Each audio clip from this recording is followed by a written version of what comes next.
What's up, everyone? It's Literary Soul Saturday, and I have a guest. Oh my god, and it's not Ark. I know, right? Good morning. Good morning. That is right. I have my friend Smile a while for me. Some of you may remember she was on the show previously talking about homeschooling and why you should homeschool your children. Quite so. I, What's fig- up, Jacob? How are you doing today? Sorry, go ahead. I figured that I'm the reason you read Space Trilogy, so I should also be probably the person to discuss it with you. I think more Like, responsibility. I mean, yeah, like before my friend, I didn't even know that C.S. Lewis wrote a. Well, actually, I think I did, but I didn't know if it was any good because I heard people were like, "Man, I'm not sure how I feel about the space trilogy," and I'm like, "Okay, whatever, I don't know." But yeah, so today we're gonna be talking about C.S. Lewis's space trilogy, and we got a couple of other things that we will discuss as well if we have time. But yes, we will be discussing C.S. Lewis, which all of you know is C.S. Lewis is more of within my wheelhouse. Like I love Tolkien, and Tolkien's amazing, and Lewis and Tolkien were best friends. But C.S. Lewis is more where I am my strong, where I'm strongest at. Her look at his Same. face. I was C.S. Lewis was my introduction to the fantasy world through The Horse and His Boy, and Mm-hmm. I think I have read most of his nonfiction works. I don't. Does he have more than the Lion, the Witch, and the Wardrobe and the Space Trilogy? That's his fiction works. Then he has lots of nonfiction. Right. Okay. I was wondering if he had more than just those two for fiction because I was like, those are the only two I know. It feels like he should have been a more prolific writer, but he really was a rather prolific writer for the time period, especially since he was just writing children's stories for his nieces and nephews. Right. Right. And people forget that. Like, yes, while Lewis did not have any biological children of his own, which is kind of sad. It would be cool to have like relatives or descendants of Lewis, but I think they probably go the way of Tolkien's descendants. It probably would, unfortunately. So maybe it's good he didn't have any children. He had more foresight than Tolkien did on his protege. Oh no! And even though like he married, it was a weird marriage. Like it really was if you look at it. Jacob says, "Hello, smile a while." Hello. Um Interesting marriage. it Yeah, was. It was like but he did grow to love her yes. Like he wrote a book about it. he did. And it was yeah, Lewis is known as one of the most controversial writers of his day. You said that word this morning. Good job. I'm trying. The English is getting better slowly but surely. My English is making it. Um why can't I go through at least one stream where I say big words correctly and in the proper order? Even in his own writing circle, he was a little bit more controversial just because allegory wasn't as appreciated at the time. Tolkien, of course, was very specifically very vocal about his dislike of C.S. Lewis, wow, writing an allegory.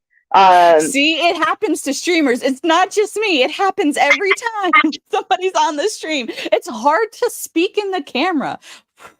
I'm not talking to the camera, but okay.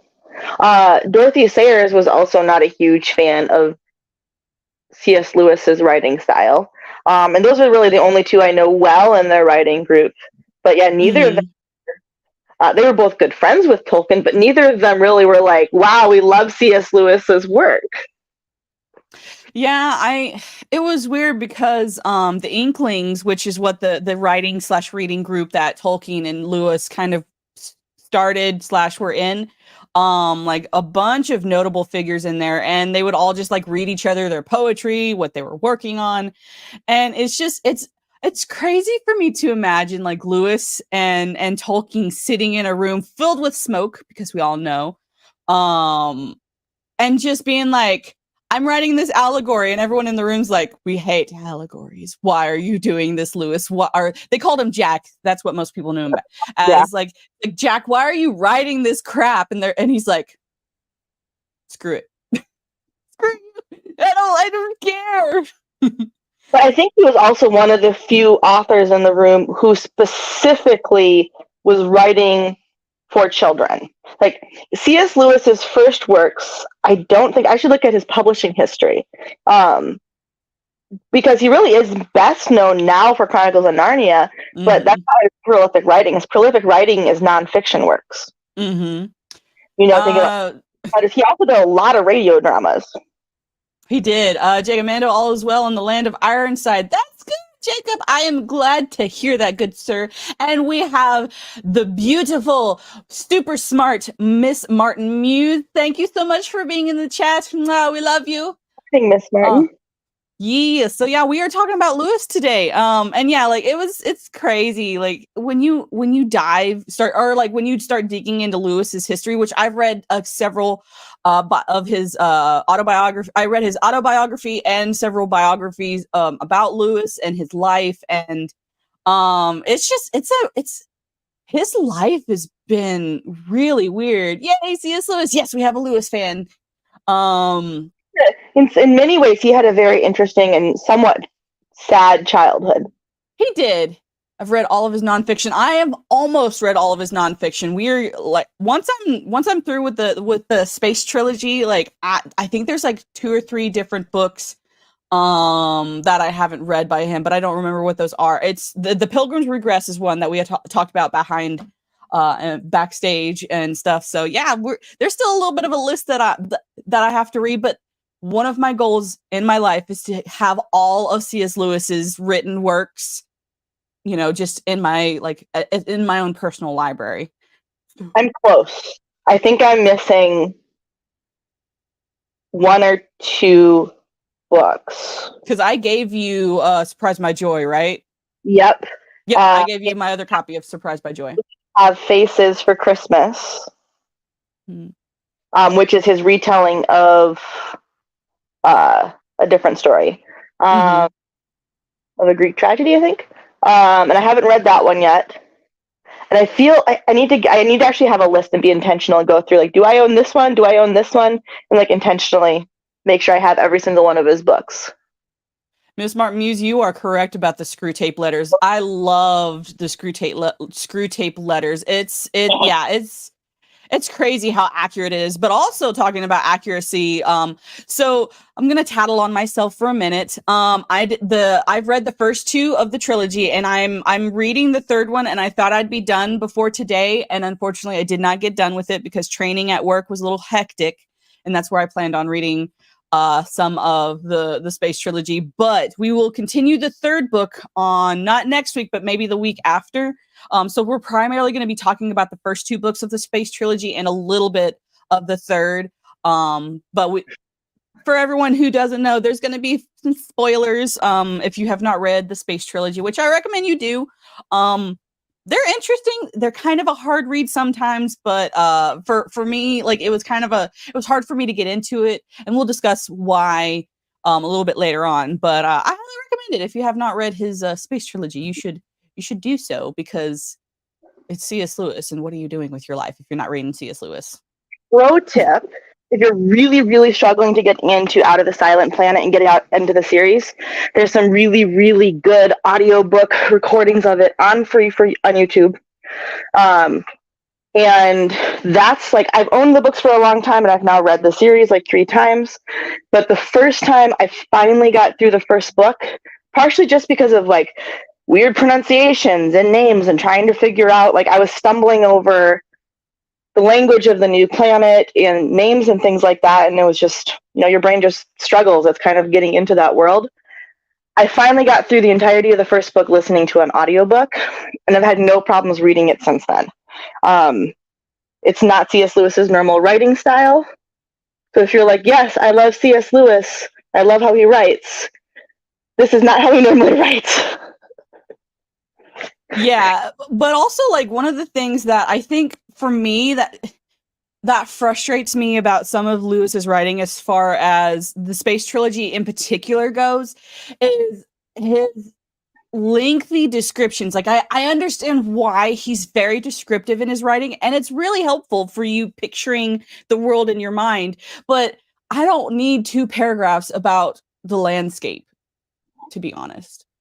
Like, I don't need half of a chapter to be about the description of the lake that he's like sitting in. I don't need that. Tell me what's going on. I don't need like, and I think that's where some people get caught up as well, is because like while it's amazing his description of the location of, you know, the story in the space trilogy, it can get tedious reading all of that. In my opinion, that's just my opinion.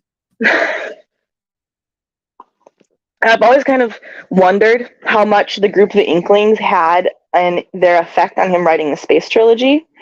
Because my first caveat to anybody when I'm talking to them about the space trilogy, because the front of the books always so lovingly say, C.S. Lewis, the author of the Chronicles of Narnia, The Lion, the Witch, and the Wardrobe. Don't hand these books to your children. Out of the Silent Planet, the whole space trilogy is not a children's book series. Oh, no. There are some dark things. Until you're 21, 22 at least. At least. Honestly, not even 8. There's just so much brain dealing with darkness, especially in Paralandria, that this is not children's books. And so C.S. Lewis wrote mostly nonfiction, and he wrote the Chronicles of Narnia, which is a beautiful children's introduction to fantasy. But he was part of a group called the Inklings, of course, that wrote books, fantasy books for adults. And because Tolkien would say that his work was really more towards adults, he didn't want his books to be viewed as children's books per se. That was not, he would not have been a fan of that.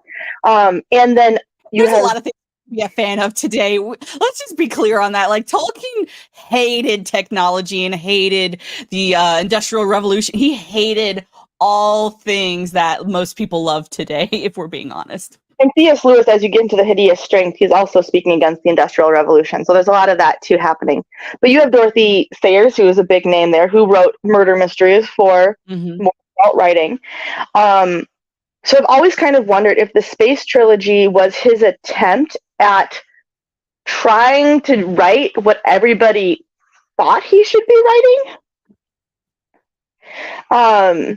Like, Lewis, you should be writing this, and he writes this, and then everyone's like, no, Lewis, go back. Jack, go to the other. No. Space Trilogy is one of my favorites. Like, Space Trilogy as an adult is on par to me with the Chronicles of Narnia as a series. Mm-hmm. I love the Space Trilogy as an adult, but it is not C.S. Lewis's best work in any way, shape, or form. Because I would definitely agree as well. Feel the awkwardness of him trying to write science fiction. He was trying to write pure science fiction, but his brain works allegorically. And science fiction and allegory is not a great combination together. It's a tough mix. And so I think that's where some of your frustration with getting into the book and some of that problem comes from, is that he is not a science fiction writer. He is an allegorical author, and that's how his brain works, and that's how he thinks, and that's how he processes the world around him. And so he's trying to write a science fiction book with allegory, and it's very confusing, and it gets less so. Like, I think that some of his descriptions get better as he gets into the series, which is why The Hideous Strength is 3 times longer than the first book in the series. Oh my god, like the other 2 books could fit in the 3rd book. And hi, Roman, thank you for coming. I appreciate you. Roman. But yeah, like the 3rd book in comparison, like, I mean, like this is a thick book. That's all 3 of them. These are the first 2. This is the 3rd. Like, most of this book is the 3rd book, if we're being honest. Like, So when I first started reading the Space Trilogy, I'll give a little bit of like an overview of kind of the storyline of what's happening. Without trying to give too many spoilers. When I first started reading the Space Trilogy, I got 2 very different reactions from people. I had some people who told me I needed to read it and that their favorite book was That Hideous Strength, which, full transparency, that is my favorite book in the series. I love that Hideous Strength, not because it's this happy-go-lucky story, but I think it's so timely written, and it really shows C.S. Lewis's understanding of the darkness of the earth and the sin and corruption that is the world, and kind of how twisted our hearts can be. And two very, very, it's a very black and white of good and evil. Because C.S. Lewis wrote Allegory. Haha, funny, funny. So I love that Hideous Strength. A lot of people, that is their least favorite book in the series. They love Paralandria. Could do without the Silent Planet and could do without that Hideous Strength and just have Paralandria and be perfectly fine. That Hideous Strength ties the first two books together and kind of makes them make sense. Mm-hmm. So first off, understanding that C.S. Lewis wrote the trilogy of the Out of the Silent Planet, a space trilogy, in the same universe that Tolkien's Lord of the Rings was the actual history of the world, of England. Mm-hmm. They're in that same universe, so obvious tie-in to Tolkien being a friend of his. The one moment where you have that fully admitted is later in that Hideous Strength, where there is actually reference to the Valhalla. There's reference to Gondolin. There's a couple different references in a paragraph that make it very clear and very evident that like this is the same universe that we are in. And so little understanding. I would love to know Tolkien's thoughts on that. Yes, like how would Tolkien feel about the Olarsis? Are the Olarsis supposed to be the same as is it the same gods? Are they different gods? I know that's the question. That's so like. I would love to know if anybody knows if Tolkien wrote any opinions on the space trilogy. That would be I would love to read that because I am right. So you're in that same universe. In this universe, we have a character named Ransom, who is on holiday from his normal job, which really plays nothing into the rest of the entire series because he never. Right, like we didn't even need to know that. But also, Roman says, "Mrs. of the Empire read them. I never found my way there, but she dug them. I asked if Vader was in it, and she said no, that was it." Well, I mean, there's a Vader-like character in it. I'm here, but need to lurk while I set up the Empire. Yep, of the Empire Studios. Thank you for the lurk, Roman. I hope you have a good show later on today. I will try and keep that up, but I've got D&D later today. But yeah, continue, Sarah. Sorry. Oh, good. So you're in this. It does tie into that Hideous Strength. There's reference to Ransom being part of the same university in the Hideous Strength that Watson was from. So there's like this whole there's a tie-in in that Hideous Strength, which is part of why that makes sense. He's wandering through the landscape, and somehow this is one of those like Tolkien was very awkwardly writing. He gets sent by this woman who he was trying to crash on her couch for the night because he's basically being a pilgrim to go find her son, and goes to this mansion place where apparently they were going to kidnap her son to take to the Silent Planet, to the Red Planet. Yeah, well, to Mars. So Mars. More that we're talking about Out of the Silent Planet. That's the book she's referring to, and the main character is Ransom. And it's funny, he gets ransomed. He is the ransom. I'll walk out. C.S. Lewis's allegory is a little on the nose sometime, right? A little bit. So they swap out. They let the boy go free, and they drug Ransom, and they kidnap him to take him to what we know as Mars. So Earth is the Silent Planet, if you haven't figured that out, or going out of the Silent Planet. This is pre-understanding of space travel, so like the space travel part is just so funny. Like at one point they all get so hot traveling through space that they're all just on the spaceship naked because like what else are you gonna do? Yeah, like there's just like obviously no understanding of what space travel actually was, and so like that's where you kind of get the science fiction. The space travel part is kind of weird. They land in Mars and he runs away. So these two guys. I mean, I would too. Like that. Basically, within the ship, he realizes they're about to try and sacrifice him to some sort of Martian, and he's like, "Heck no, I'm not about to be sacrificed to no Martian. I'm out of here." He decides that dying on the planet is probably a better plan than like being sacrificed. They don't understand the language, and they want some resource from the planet. There's some resource they want to bring back to Earth from the I think planet. it's gold, if I remember correctly, gold or something. Yeah, it's like precious metal of some sort. And so the story is really him learning the language of Mars. There's a couple different languages, and he becomes friends with Frost, which is like best described as a beavery ottery creature that's man-sized. It's Mr. Beaver from the Chronicles of Narnia inside Mars. That was literally my thoughts when I was reading that. I'm like, oh, Mr. Beaver's here. Okay. Yes. That was exactly what I envisioned too, was Mr. and Mrs. Beaver. So I don't know if that's really what he wanted to be envisioned, but envision what you want if that's what makes sense.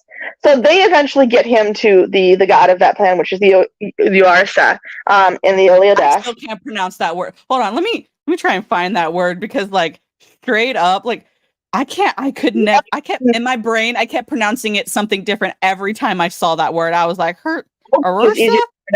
Well, we have the Trilogy, and we have the Hendramit, and the Hendara, and the Hendramatis, and like there's a lot of words that are not easy to pronounce in this book series, but eventually they're trying to get him to the god, king of this planet, the Oarsis, who explained to him that Earth is the silent planet, that the Oarsis of Earth has like shut down all communication, and they send him back after a ludicrous exchange between Watson and Divine, who are the two men who have kidnapped him to bring him to this planet, who do not understand that this is Martian language. Yes. Well, they don't understand. Like, they just assume that everything is evil and bad, and Ransom is like walked into this with more of like the open mind. So they send him back to Earth, and that's really the end of the book. Paralandria introduces us to. It really is a very short book. Introduces us to a couple new characters, but really it's the Oarsis come to Ransom and are sending him to Venus, which is a new planet, because they know that the Oarsis of the silent planet is trying to corrupt Venus before there is an Oarsis on Venus, and so they send him there. Venus is mostly ocean, with like floating land and like wonderful creatures, and kind of plays in actually to some of like the Greek philosophy of Venus. So like everything, she's a lovely woman. We kind of have an Adam and Eve situation happening at Venus, and we have Watson again, who has been possessed by the Oarsis of the silent planet. And if you don't understand these words, it's fine. It's okay. Just yeah. It's okay. The Oarsis is God of the silent planet. It's kind of like they're his name for the god of that world. The closest thing I can think of. It's him basically having to fight Watson, who has been possessed by this Oarsis. And it's really Atomic Ranger. You are correct. For Eastern time, yeah, Eastern time is no. That would be Midwest time. Mountain time. Yes. I feel like I can do time zones. Time zones are hard. But so can you say that word again? Because I still can't pronounce it. Oasis. Okay, so the Oasis are kind of like the guardians. Go ahead and make fun of me. I can't pronounce English words anyway. They're kind of like these guardians of these planets, and basically, the Oasis. I'm just gonna say Oasis. I don't know. Of Mars told Ransom that the leader Oasis of Earth is a bad guy, and that bad guy is now trying to take over Venus, and Venus's overseer is not really non-existent yet. The world hasn't existed long enough for there to be an Oasis on Venus. Oasis. Why can't I say these words? Dang it, Tolkien and Lewis are just making it hard for me to like be like, you should read these books because they're great English, and then just like, no, this is great English. I think the interesting thing is, Out of the Silent Planet, I think was C.S. Lewis's specific attempt at trying to copy Tolkien's language writing stuff, but he's not as good at it because I feel like he kind of just makes up word as he goes. Where like where Tolkien like created a language with grammatical structure and was like, I should make a backstory for this language.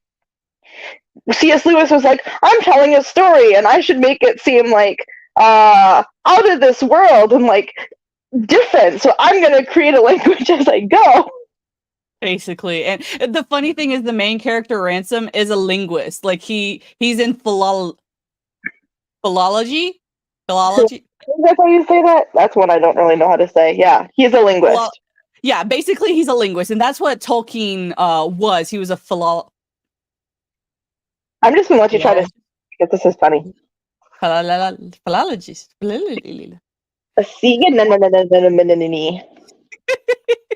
But the other thing that I found really cool about the second book is Lewis himself. He inserts himself in the book for like 5 minutes.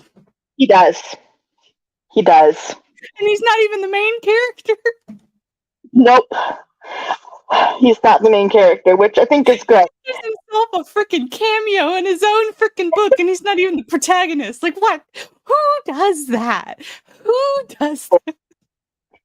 C.S. Lewis. Yeah. I would love.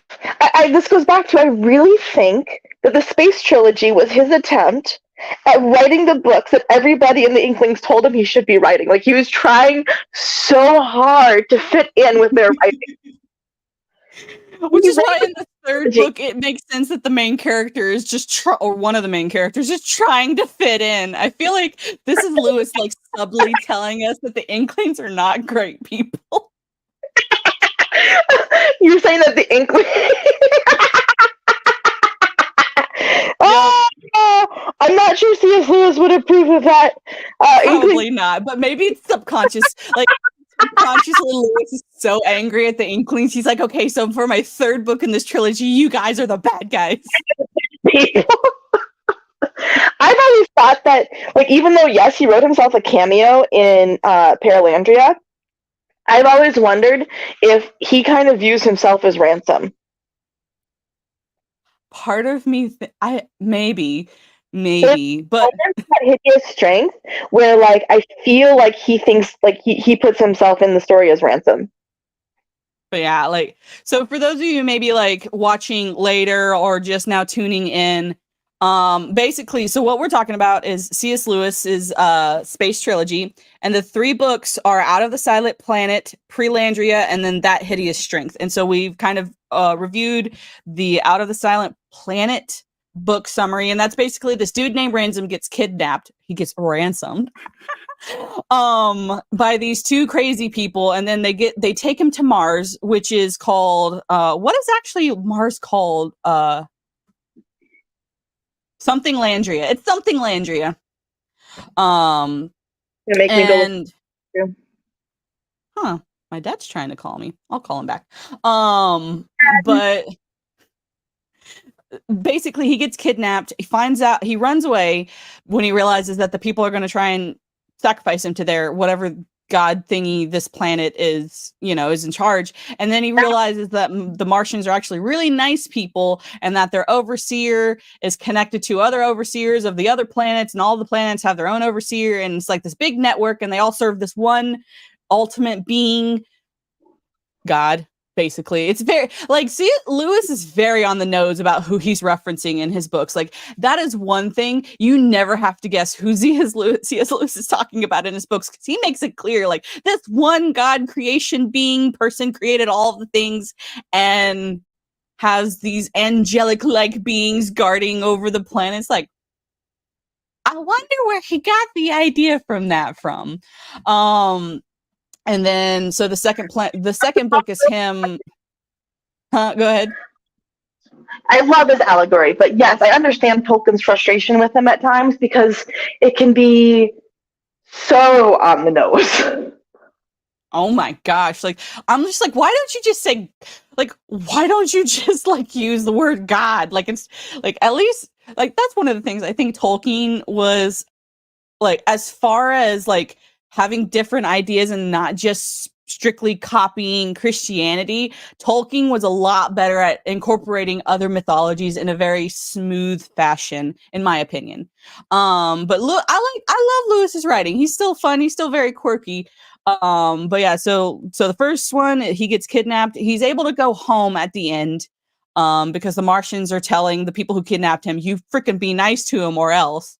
And then in the second book, the people from Mars are telling him, "Hey, Venus is in trouble because the overseer from Earth, who's gotten corrupted, is trying to take over Venus before it can have a chance to flourish." And so that's the second book. Is Ransom is magically in a coffin brought to I say Prelandria. I can't get that out of my brain. I know it's Paralandria.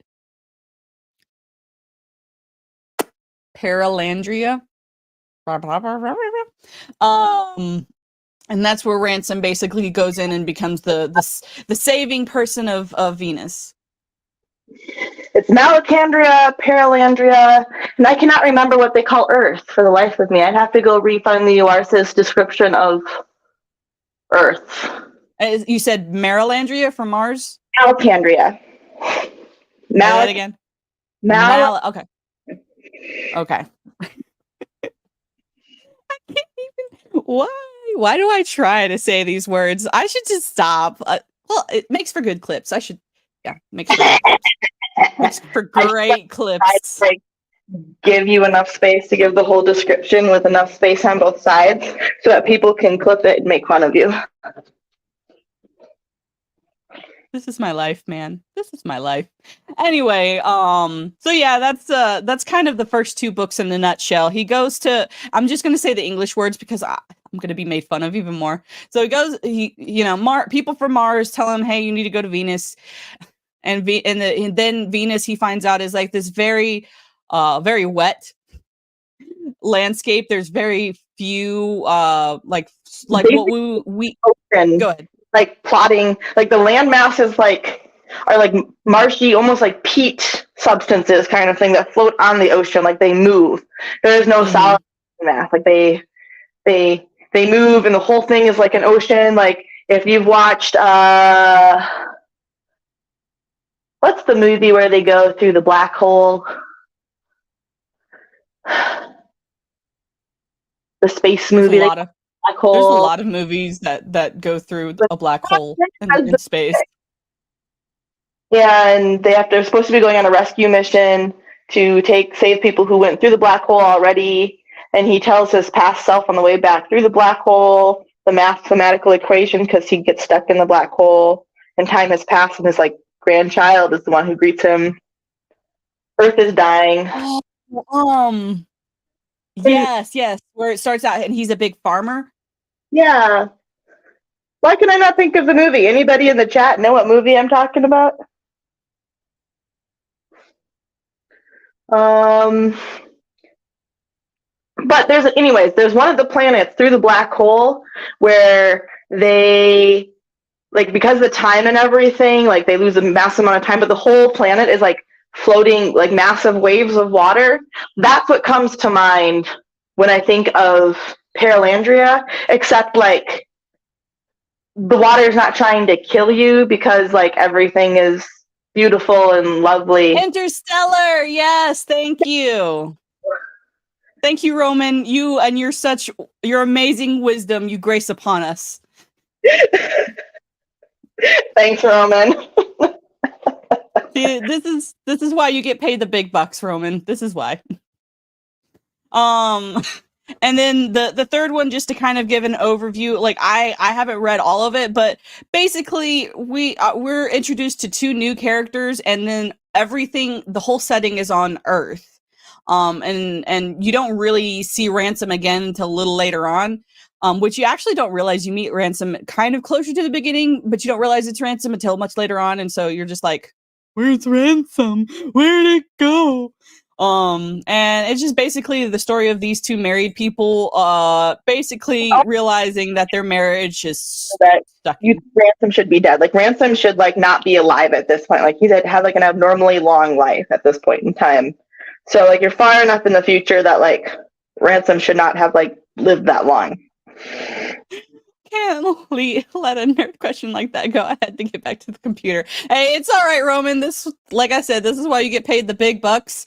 And yeah, we are but small children compared. That's not an old people joke, I promise.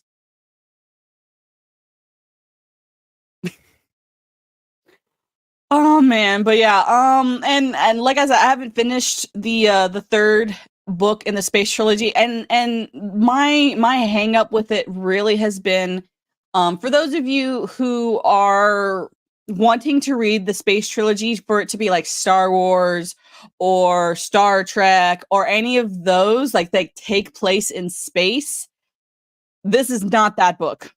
This is not that story. It's the space trilogy because they travel in space to a place. It's not a space story. It's just a story that happens to take place in space. If you can understand that.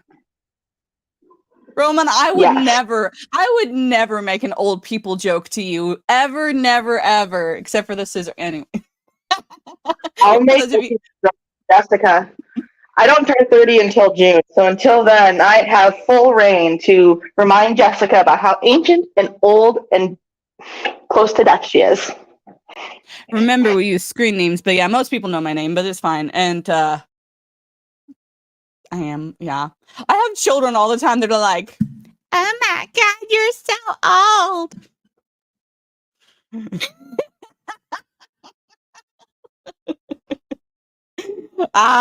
We just joshing you. We just joshing you. But yeah, if you know what that reference was, you know. You all should watch Roman of the Empire's channels, by the way. He makes great content, and same with Miss Martin Muses and Jacob Ironside. They make great content, and you should all be following and subscribing and doing the things.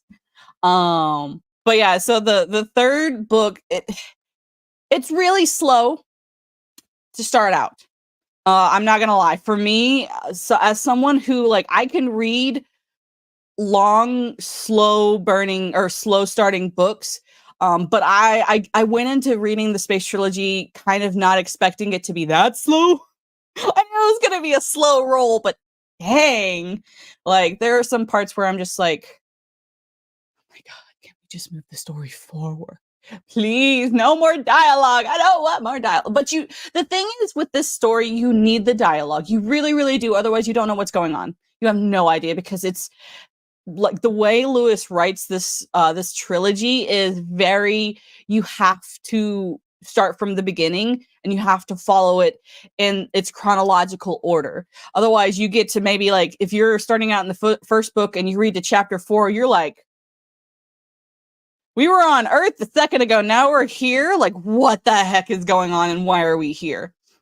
So yes, that's my starts out slow. My encouragement to you, Jessica, is that the last five-ish chapters go so fast that I had to reread them 3 times the first time I read the book because it's like everything comes together and there's like a linchpin moment and everything from there like implodes. So you're like, okay. this linchpin, the linchpin happens and the good versus evil allegory that's happening the whole time just like literally implodes on itself. Oh, it's one of those, like, it's like a roller coaster. It takes a while to get up to the peak, and then once it gets to the peak, woof. And then you have to do it again because you've missed something at the top of the peak, and you know it. Like, there's something I read this, but I missed it. So yeah, I still highly recommend people reading it, especially like if you're looking for something that is, well, yes, the dialogue is a little cringy and sometimes there are little cringy parts to it. It is still far superior than what we're getting nowadays with any kind of media. And yeah. Yes. Like even with all of the awkward dialogue in this book, it's still better than Rings of Power. It's better than most attempts at, especially adult fiction. Like, there's a reason that even as adults in current times, we tend to fall back to young adult works because we want the story without it being unnecessarily sexual. That too, yes. And this is part of why there is references to some of that, but it's more of like a contrast to good versus evil and moral issues versus, which we can't have that in this day and age because everything is relative. Yes. And it is dark. It is not a children's book. There is some really, really, especially towards the end of Paralandria, when he is literally fighting it out with a man possessed by a god, essentially, who wants to kill him. And biblical allegory, so, full context, C.S. Lewis was a Christian. I am also a Christian, so there's a lot of biblical context between the two. So Ransom gets a wound from the god fighting him, who is supposed to be Satan. He is a turned god of Earth.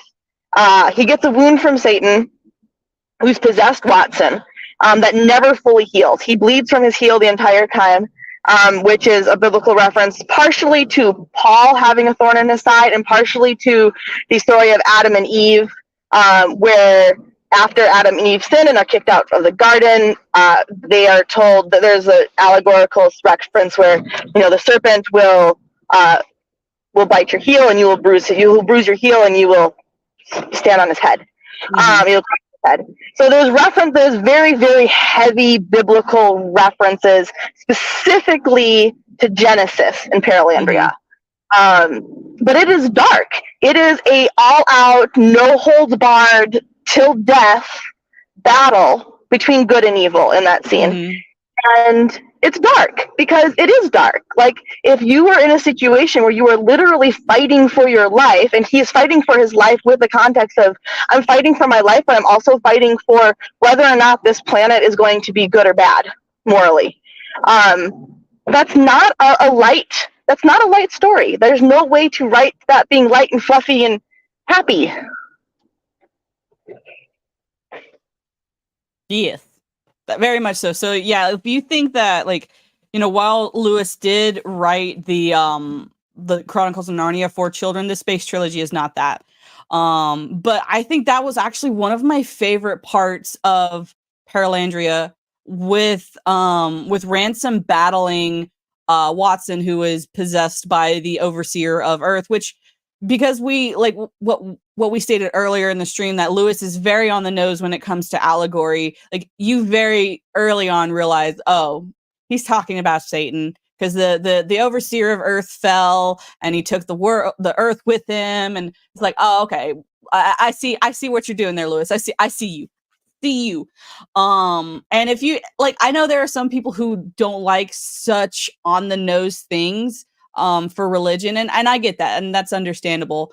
But I still, like, I still recommend, even if you're not a Christian, to read this book, because it's got some very relevant stories and lessons to learn in this day and age, when everything's relevant, or everything's relative. Progress is king, and good and bad isn't as clear as it used to be. And sometimes, like, that's one of the things that the trilogy has tried to do, is, I think it's done it pretty well. I think it could have done better, but just that whole good versus evil, old fashioned, like, you are the bad guy, you are clearly the bad guy, and I am clearly, or the protagonist, clearly the good guy. But it's also kind of like David and Goliath. Like, Ransom is just a dude who just randomly got it stuck in this place. The wound that never heals also has the Frodo feel, which was less on the nose. Yes, very much so. That's the biggest difference between Tolkien and Lewis's writing style. Is Tolkien, yes, he, as much as he hates to admit it, he had some allegory, but I think his allegory was a little bit better, like, more refined. It was refined. More refined. Whereas Lewis was very much it's almost like parallel. Like especially even in the Chronicles of Narnia, everyone knows that Aslan is a representation of Jesus. Like he makes it known in the Voyage of the Dawn Treader when Lucy's like, Aslan, I'll never see you again, or will I ever see you again? And he's like, yes, you are no, we will see each other again, but you must know me by another name in your world. I am in your world, and you must know me by that other name. And obviously, it's Jesus. But Back to, I think C.S. Lewis, yes, was trying to write a series for adults, but he really was a children's writer. When you write books for children, you don't want hard allegories. You want them to understand solid good versus evil. Like when you're training up your child, good and bad need to have very, very clear defined lines because they're not ready for understanding any gray between the good and the bad, right? And C.S. Lewis is spectacular at that. He is phenomenal at making good good and evil evil, and still kind of showing the lure of evil in the world. Like evil looks good, like Turkish Delight, although Turkish Delight's nasty. Why he sold his siblings for Turkish Delight, I will never understand. Turkish Delight is nasty. But the lure of evil, that evil is beautiful. And he does that well in the Space Trilogy too. There is a beautifulness to the evil of why we would want it. It looks good. It looks appealing. But good versus evil is still a very, very clear line. And we have a world right now where there is no hard line between good and evil. Everything is great. Everything doesn't matter. There is no hero's journey. There is still a hero's journey in the Space Trilogy. Every single book has an element of the hero's journey arc. So it's still, yes, significantly better written than any book series today, even though I don't believe C.S. Lewis was ever created to be a science fiction writer, specifically a writer for adults. Yeah, it's not Cherry Pump Bartender. I guess not, Roman. Probably not. But yeah, it's like I said, Lewis is still one of my favorite authors, and he will always hold a special place in my heart. But I am also not afraid to say some of his shortcomings as far as his writing style. But also like he had no bones about like this is how I write. This is what I write, and you can like it or you cannot like it. And Lewis was not afraid to be that person. Like, hey, if you don't like it, that's fine. You can go on your way. I'll go on my way. Like even when him and Tolkien they kind of had a falling out for a little while, Lewis did not back down when Tolkien like accused him of stealing an idea of his. So Lewis was like, no, I didn't. And it just he even when it came to one of his best and closest friends, he's like, nope, I'm not backing down. I didn't copy your idea for a magical ring, even though yes, your books are about magical rings. My magical rings are very different. C.S. Lewis's magical rings were weird, though. Although I wonder if that would make sense as to why those rings never really appear in another book. Like, you see those rings in The Magician's Nephew, and then you never see those rings again. And I kind of wonder if he just didn't want to stir up more controversy, or if he was really trying to make a point that there are multiple ways between the world, because none of the kids ever enter Narnia the same way. Right. But you never see the rings again. Well, because like in the order of the books written, The Magician's Nephew was written after the Magician's Nephew was written just before the final two books of the series. So like he wrote like the idea for like, and I think that's why Tolkien was very much like, are you sure you didn't get that idea from me? Because Lion, the Witch, and the Wardrobe was already written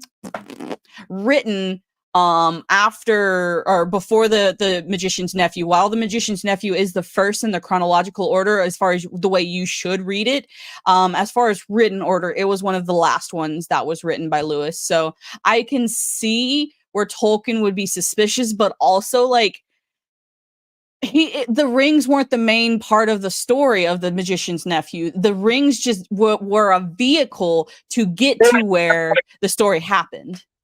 Yeah, they were just a transport device. Like a weird transport device, but a transport device. Right. And even like quote unquote them disappearing when they wear the rings, they didn't actually disappear. It was them traveling to a different dimension.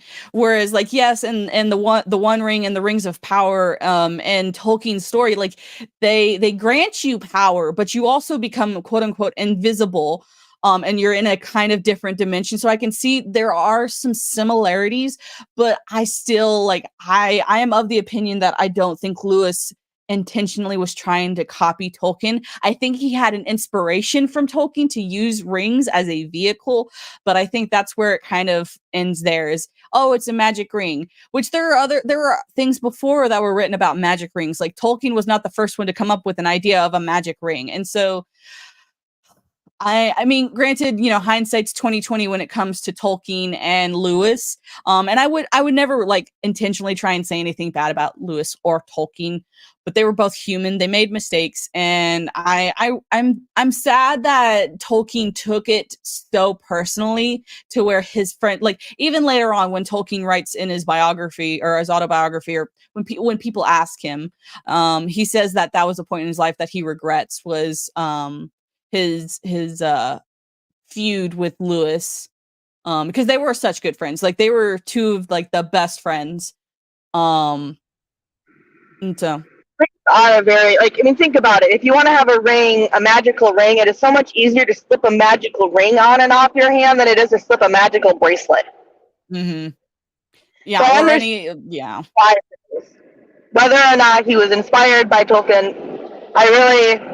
I never, except for the fact that I know that Tolkien had beef with C.S. Lewis over the rings, I never would have assumed that C.S. Lewis even had inspiration from Tolkien's ring because they're so vastly different in how they function, how they were created, and their purpose in the universe. Yeah. And the part like and C.S. Lewis has I think it's been more on C.S. Lewis's part than it was ever on Tolkien's, where C.S. Lewis tried to kind of combine the Middle Earth and his worlds, because in Chronicle, like I think Lewis was I forget which interview this was, but Lewis was asked if one of the pawns that was in The Magician's Nephew that took you to a different world, if one of those was Middle Earth, and he said yes, or he said maybe. It he alluded that yes, but he didn't say yes directly. But he left the option open, which is also, and it goes back to, you see the influence of the Space Trilogy being in the same universe as the Lord of the Rings.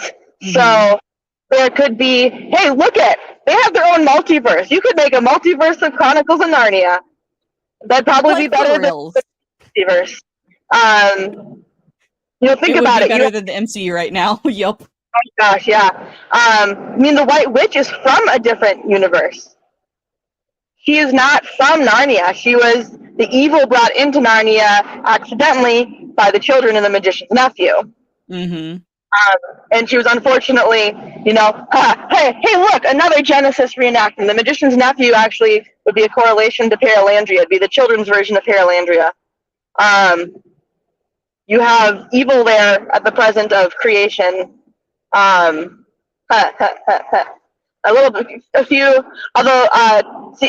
of Narnia definitely covers the story of the Bible a little bit more cohesively, as you have The Lion, the Witch, and the Wardrobe, which would be more like your Gospels.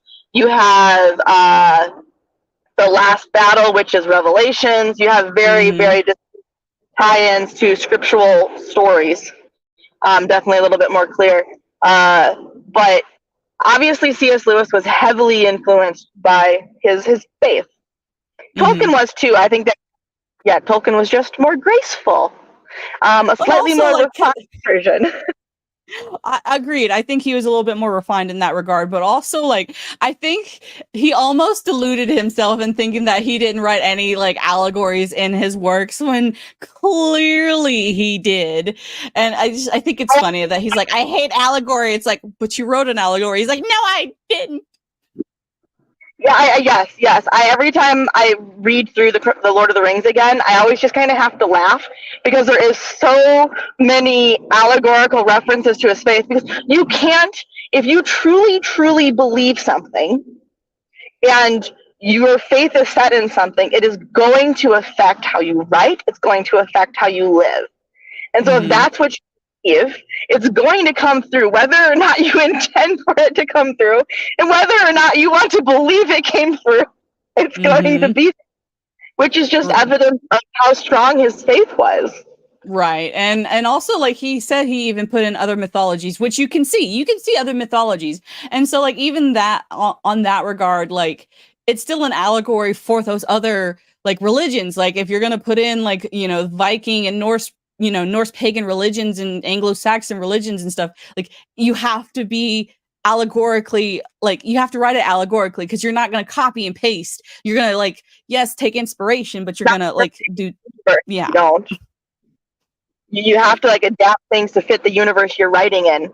Otherwise, it's going to feel choppy, which is, I think, you see, that's part of why Out of the Silent Planet and the rest of the trilogy feels a little choppy, is that I don't think C.S. Lewis was as good.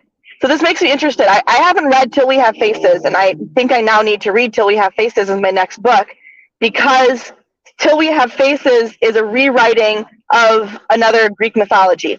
And I'm curious if he was able to refine his ability to rewrite other allegories better than he did in the Space Trilogy, or if he was that awkward all along. And I don't, my gut instinct is that the Space Trilogy is just awkward because he's really, really, really not a science fiction writer.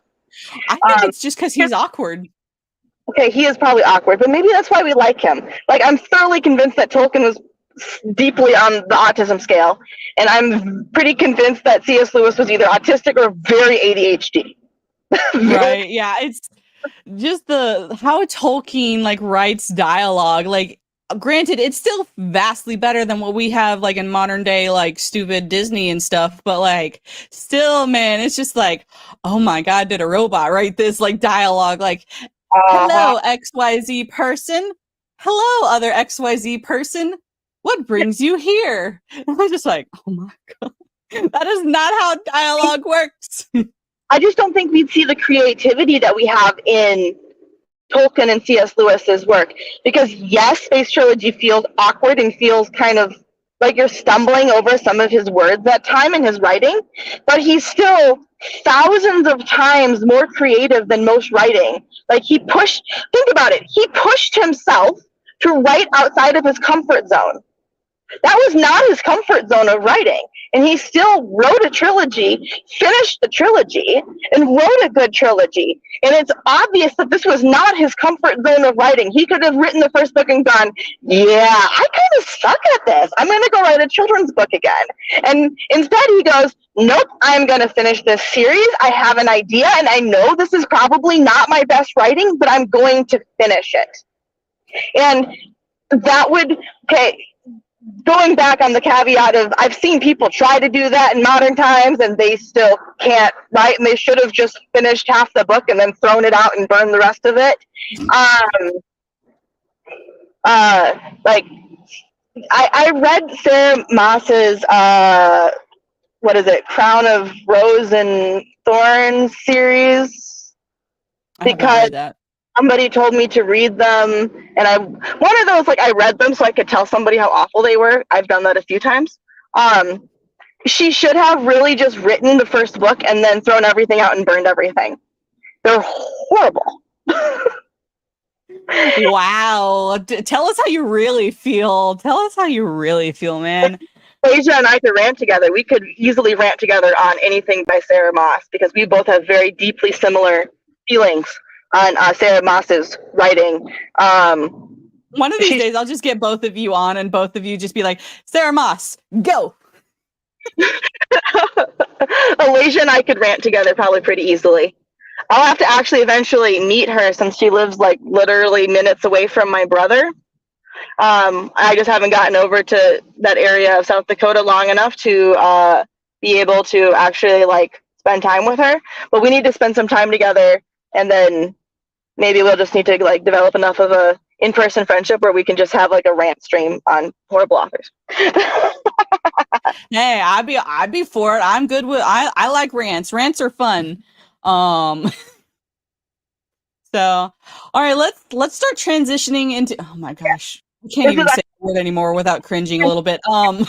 I need to. I'm gonna pop out here, and I will continue listening to the rest of your stream. But I need to go fulfill my duties to my parents and go collect all of the maple sap off of their trees so that they don't lose the liquid gold while they're on vacation. That is such a Minnesotan thing to say. Like, if I could like say Minnesota in one sentence, it would be that. My dad's out in the Black Hills snowmobiling right before they closed down the trail system in the Black Hills. Like the snow is so deep, it's up to your shoulder in areas. And so I'm just grateful that he's having a blast with my brother out there. So I'm not going to complain if me going and lugging gallons, like literally probably 70 to 80 gallons today of maple sap, means that I can take maple syrup and give it to friends without my dad complaining about how much work he put into it. Because I now have worked on it too. Hey, maybe you should send me some maple syrup, man. That way I could be like, I have some Minnesota here. Let's see, what did we send home? Our mutual friend was just up visiting me and drove back to Arkansas yesterday, which is just crazy because you cannot buy a vegetable plant here right now, and she's putting in her garden today. But we sent her home with homemade pickles and homemade sun-dried tomatoes and maple syrup. Yeah. I'm gonna have to visit our mutual friend for pancakes. Well, all right, Smile. If you guys don't already follow her, she is on Instagram. She's not really a content creator, but some of her content on Instagram is quite hilarious. So if you want to, she Smile a while for me on Instagram. And yeah, thank you for coming on. I appreciate you, my dear. I will be back in 2 weeks when you finished That Hideous Strength, and we can discuss that book a little bit for Easter. Yes, speaking of, it will be I will have a very short literary souls Literal. Easter stream. I can't even speak my own words I make up. Anyway, I hope that you have a safe and fun trip collecting maple syrup, and I hope that you get super sticky and it gets all in your hair.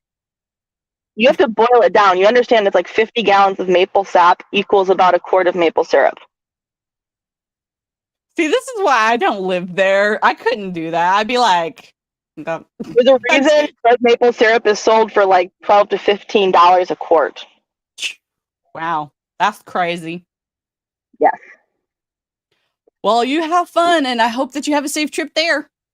I will do that. Enjoy the rest of your stream. I'll be listening in. Okie dokes, bye. All right. Now it's time for fake news because I found a couple of articles throughout the week, and one of them, I know it's fake. I know it's got to be fake. There's no other way it's going to be real, but we're going to read it anyway and see how everyone feels because it is Lord of the Rings news, and I there's no way this is happening. There is no, but we're going to talk about it anyway because I think it's funny, and we can all laugh and cry together. So let me share my screen. That's right, y'all. That's right. Henry Cavill is gonna be an elf in the new live-action Silmarillion movie. And this was just a few days ago, so it has to be true, right? It has to be true. This Hannah person is not gonna lie to us about. I think that's gonna be Feanor. If in a million years this is done, I imagine he's gonna be Feanor. And he's gonna create the Silmarillions. It looks more like the Arkenstone than the Silmarillion. This has got to be fake. There's no way this is real, but I don't know. Like whoever did this Photoshop was really good. Like if this is fake, their Photoshop was on par. I gotta say, because like I don't see like even the light on his face, or this is another movie he's done. So I don't know. It could be. But yeah, he's gonna be a live action elf in the Silmarillion, which yeah. So let's read this. Tolkien fans were incredibly excited after learning that the upcoming Lord of the Rings films would have Peter Jackson working alongside the producer and directors after the response to Rings of Power. That's what makes me. AI is getting creepy good. Unless this is real. If this is real, then I take back everything. But if Peter Jackson is going to be working on this, like, Rings of Power is literally going to go down in flames and we're all going to dance upon its grave. If this is good, if this is really good, and if this is real, I will throw a party. I will freaking throw a party and I will become a WB fan again. But yeah, the fans running the Abandoned Films account on Facebook was so excited that they shared a series of AI generated images. Yeah, I knew it was fake. To show off what the Silmarillion movie starring Henry Cavill could look like in the future, captioning it "The Silmarillion 2024," directed by Peter Jackson. Freaking heck yeah! AI is getting really creepy. Yeah, I got my hopes up for like 5 seconds. 5 seconds, my hopes were up, but anyway. But I mean, this, like, it's beautiful. Like, we really could have an AI generated movie about the Silmarillion. Like, this is, like, I think that's supposed to be Gondolin, and if it's Gondolin, my god, that is freaking fabulous. Like, this is what we could have, y'all. We could have something like this, but we're probably not. So yeah, like, that's beautiful. If Midjourney can do one thing right, it is well-designed fantasy set pieces proved no different from many of the images Abandoned Films generated through Midjourney. Hemmering looks particularly gorgeous in the AI-generated image. It is a forest-surrounded hill on the northeast,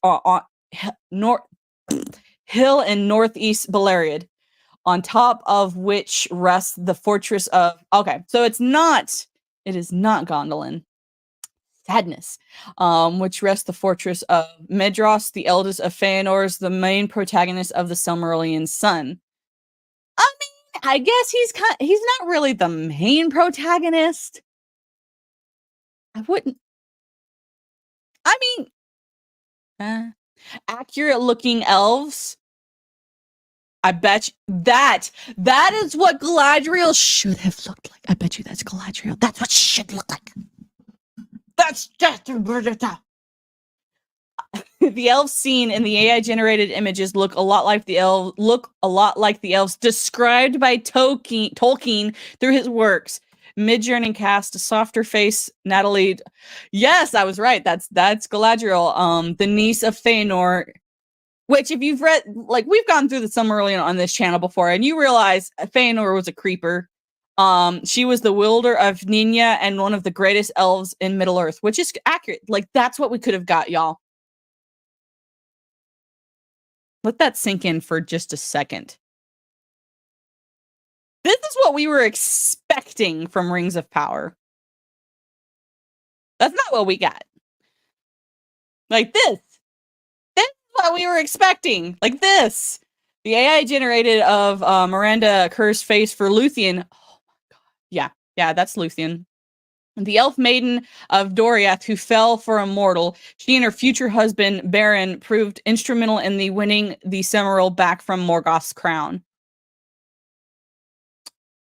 Beautiful. Like, freaking, like, that's what I imagined when I read the Silmarillion, was that's Beren. That's Luthien, sorry. Oh my god, that's so pretty. Kate McGrath's face was borrowed for the White Lady of the Noldor, and cousin of Galadriel. So basically, Aridhil, she's a Maiar. She's one of the gods of Middle Earth.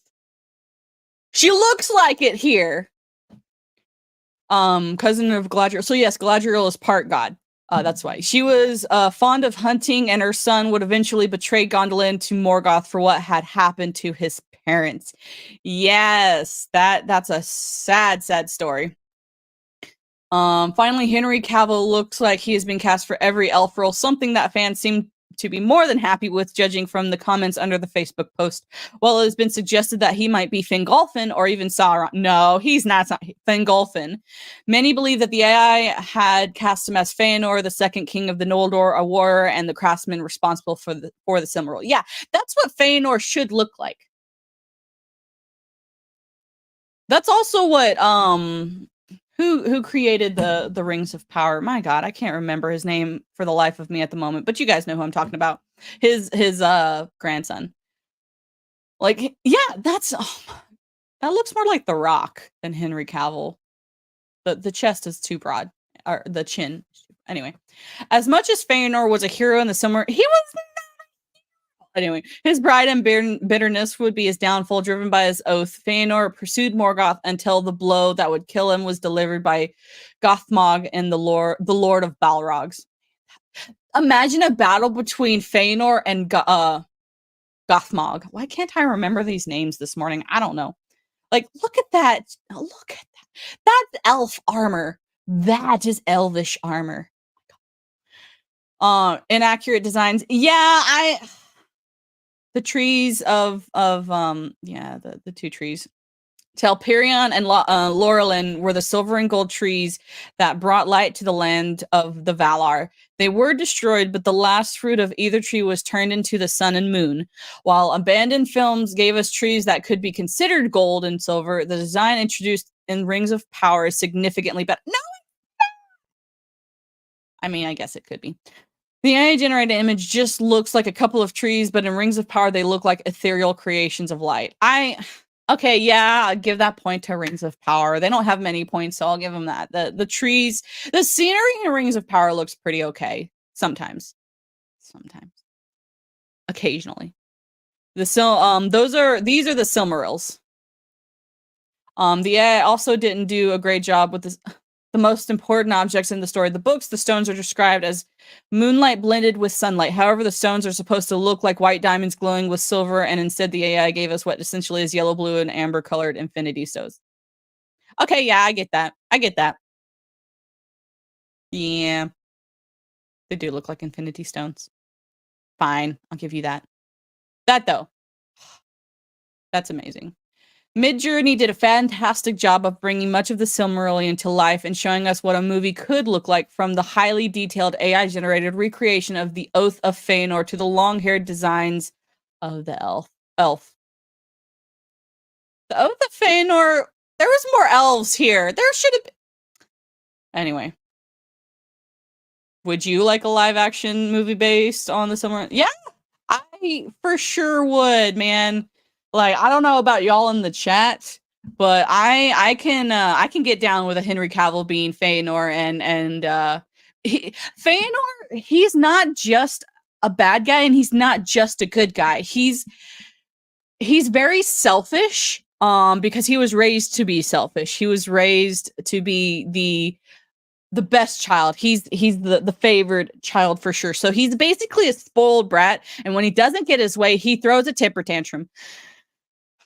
Which that's basically what the Silmarillion, the first part of the Silmarillion, or I guess the middle part of the Silmarillion is really about, is he gets mad because Morgoth is telling him lies, feeding him information, which is already inflating his already ginormous ego.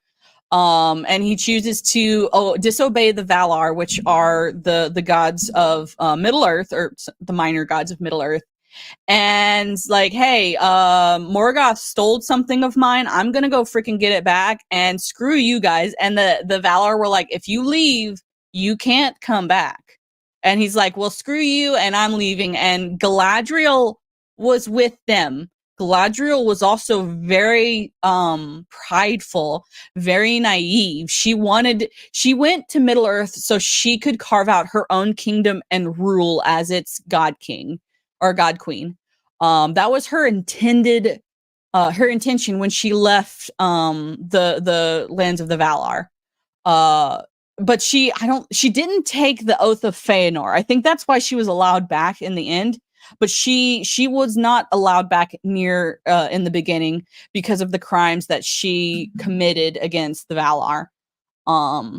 Which, I mean, we've gone through that in detail on this channel. So you guys should watch the Literary Soul Sisters and Literary Souls to get that. It's crazy. Who owns the rights to the book right now?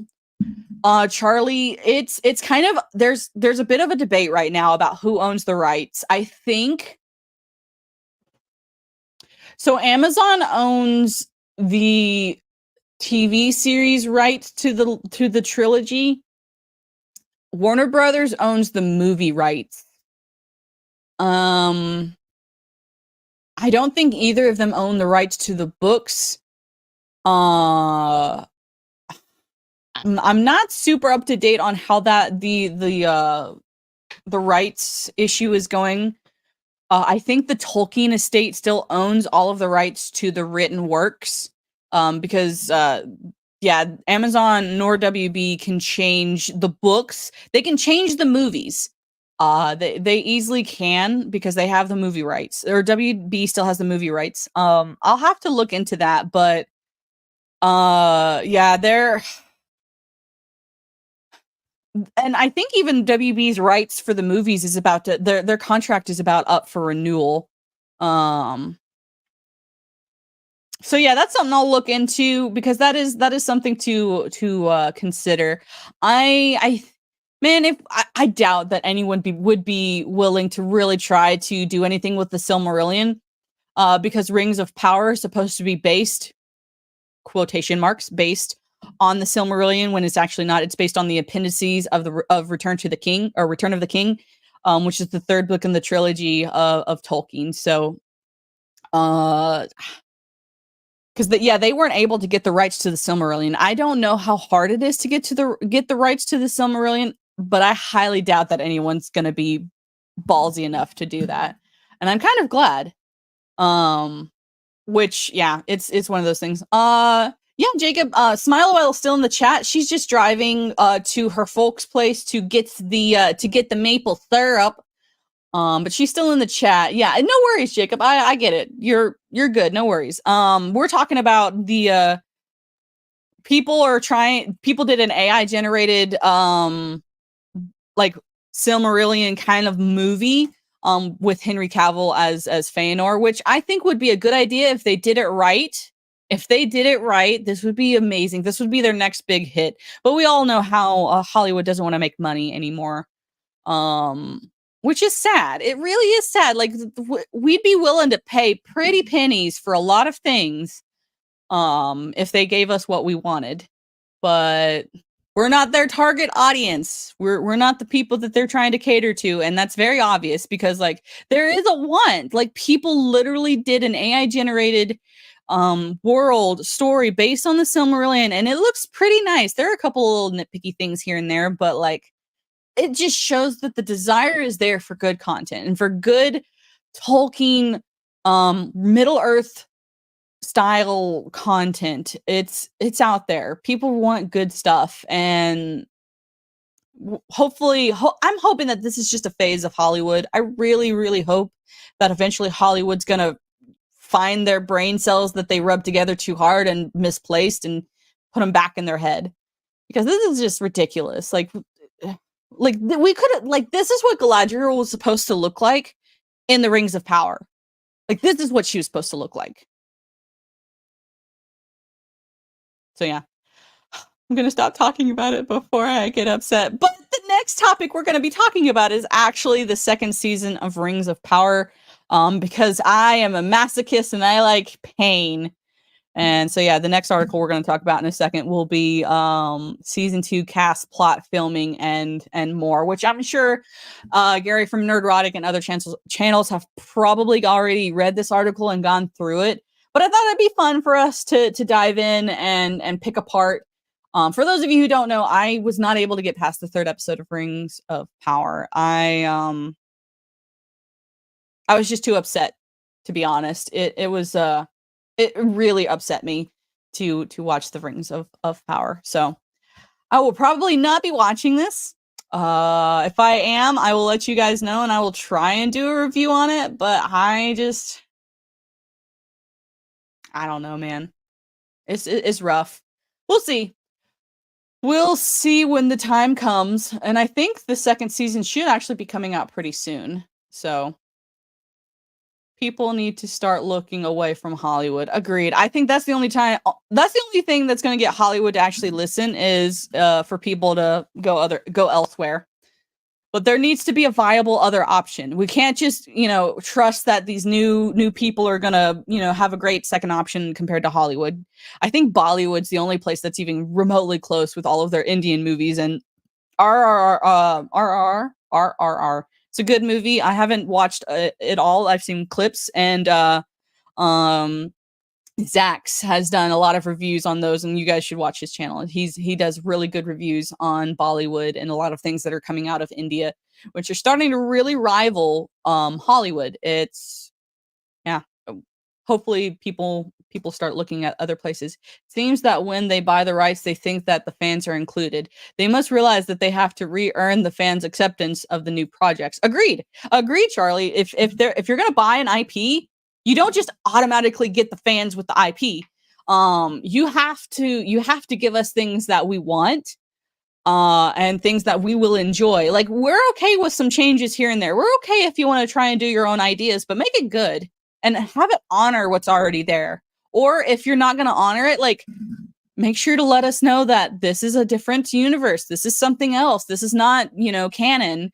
And a lot of times people will start making that their own head canon because it's really good. Like, I know X-Men Evolution was an animated series. It took me a while before I liked it, and or no, it was Wolverine and the X-Men, and then also X-Men Evolution. Both of those series, like, I took me a while. It took them a while to win me over, but after a while, I kind of started liking them.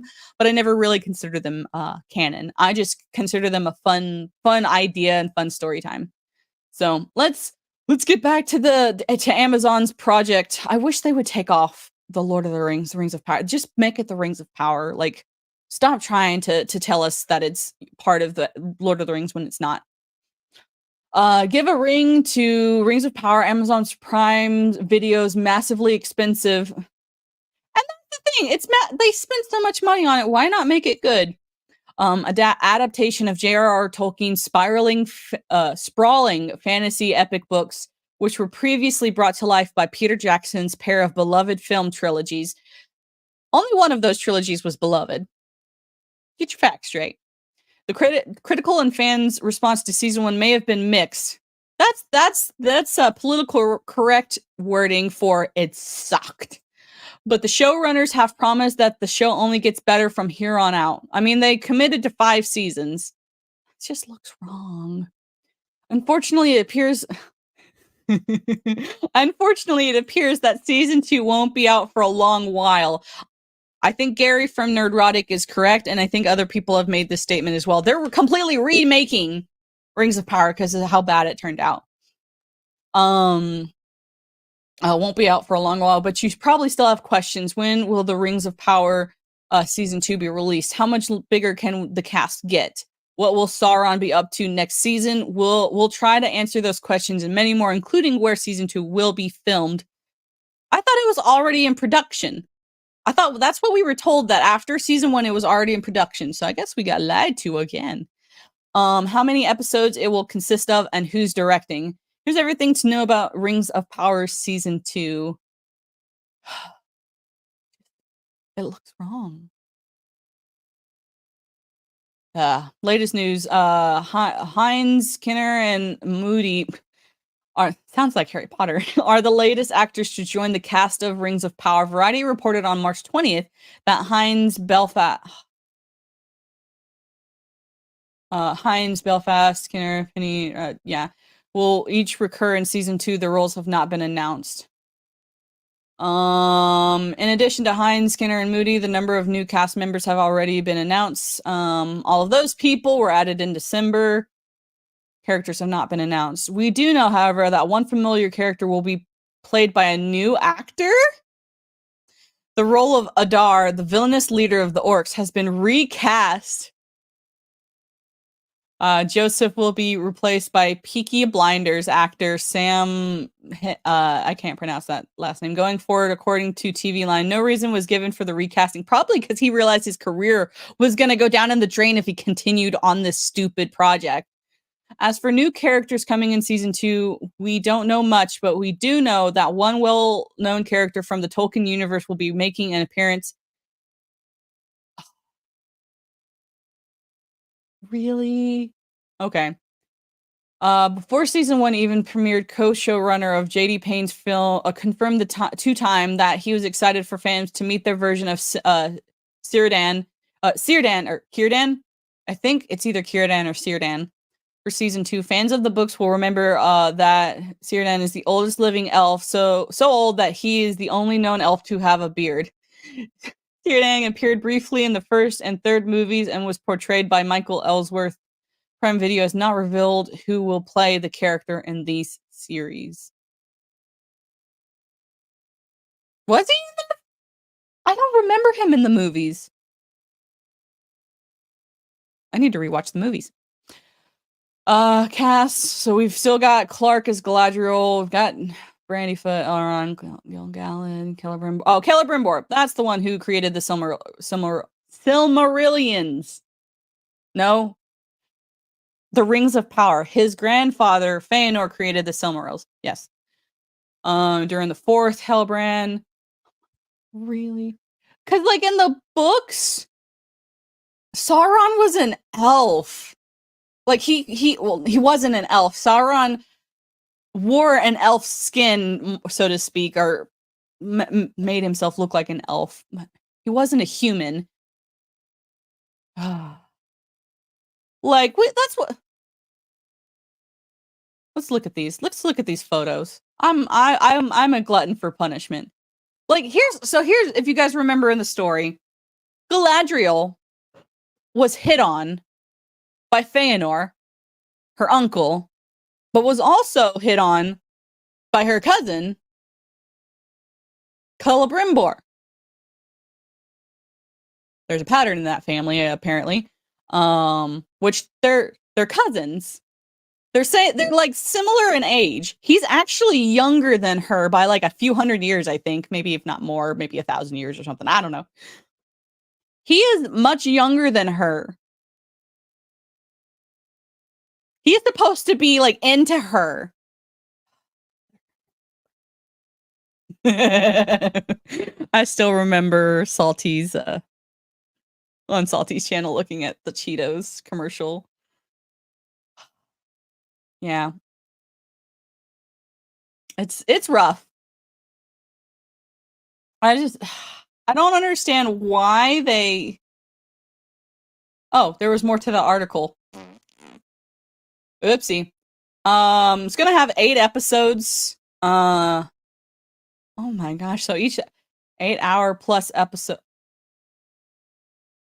Oh, it's gonna be long. Let me share the screen again. Sorry, guys. I know what I'm doing. It's professional streamer. Okay. October. So next year, it's going to be released in 2024. The bad news: there's currently no premiere date set. Okay.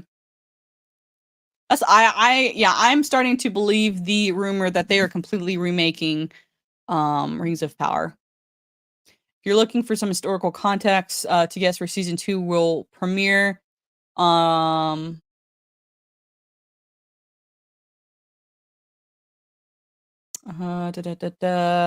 season 2 is expected to be even bigger. I thought, okay, we're still talking about the COOF restrictions. Thought we were done with that. So 8 episodes. Season 1 revealed Sauron's identity, which people had already guessed that, and I thought that it was the weird freaky dude that was going to be Sauron because that makes more sense. But hey, what do I know? Bigger and better. The showrunners double as sales. Oh, that's a nice strategy. Telling us fans that we should like their stuff because yes. Massive 2-episode battle. Oh, goody! McKay and Payne. Oh my god.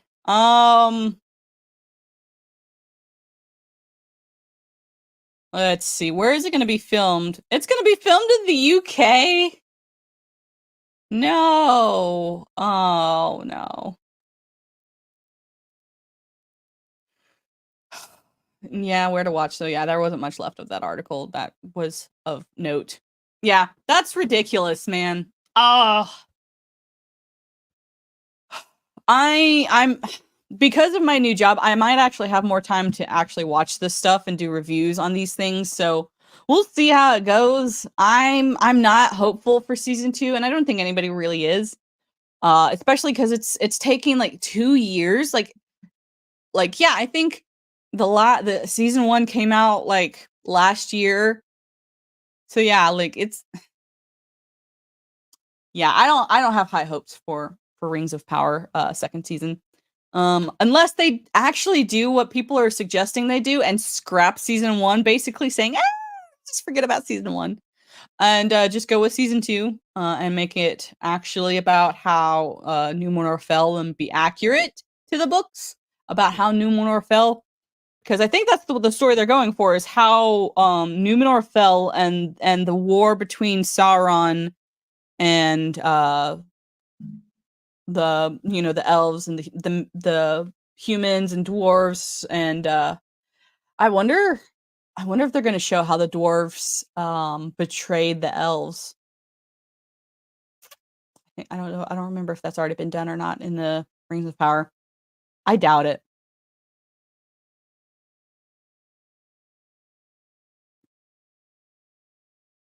Wasn't it the fall of Gondolin that it ushered in the second age? Yeah, it was. No, that ushered in the third age. Because the second age, uh, Numenor was yeah. Okay. I have my timeline straight in my head. So yeah, Charlie, since they've moved production, yeah, they're gonna have to rebuild all of it, which I don't understand why. Like they promised the New Zealanders this work, and now the New Zealanders don't have that work. So I can understand like New Zealand is not happy. They are not happy about Amazon and what Amazon is doing at the moment, which they have every right to be unhappy. Because Amazon did this to themselves. Like while I will say uh I was actually I was hoping that Amazon would do well because they are a book company. They started out as a book selling company, so it would make sense that they'd be accurate to books. Amazon's going to be like, "See, we're changing it. We're fixing it." And then we watch it. Fooled you. I might do a review on it because I have Amazon for other reasons.